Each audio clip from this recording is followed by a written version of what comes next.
জীবনে যতদিন শুক্রবার পাবেন 4টা আমল করতে ভুল করবেন না।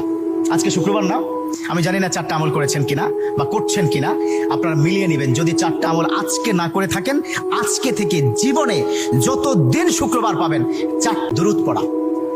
আমার বিশ্বনবী দুরূদ সম্পর্কে কত অসাধারণ কথা বলেছেন।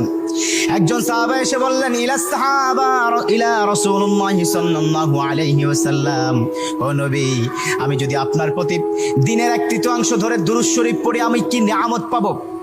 বিশ্বনবী বললেন, তুমি যদি দিনের 1/3 ধরে আমার প্রতি দুরূদ শরীফ পড়ো, তোমার জন্য বিশাল উপকার হবে, আরো বাড়িয়ে পড়লে তোমার জন্য আরো ভালো হবে। সাহাবা মহা খুশি হয়ে গেলেন, ইয়া রাসূলুল্লাহ, আমি দিনের অর্ধেক সময় জুড়ে যদি আপনার প্রতি দুরূদ শরীফ পড়ি তাহলে কি হবে? বিশ্বনবী বললেন, এটা বিশাল শুভ সংবাদ তোমার জন্য, তার চাইতে আরো বাড়িয়ে পড়লে তোমার জন্য আরো ভালো। আল্লাহ পাক তার মর্তবা, তার মর্যাদা 10 গুণ বৃদ্ধি করে দিবে। সুবহানাল্লাহ পড়েন। যে ব্যক্তি দুরূদ শরীফ পড়বে, আল্লাহ পাক তার আমলনামা থেকে 10টি বদ আমল কেটে দিবে। সুবহানাল্লাহ পড়েন। যে ব্যক্তি দুরূদ শরীফ পড়বে, আল্লাহ পাক তাকে 10টি নিয়ামত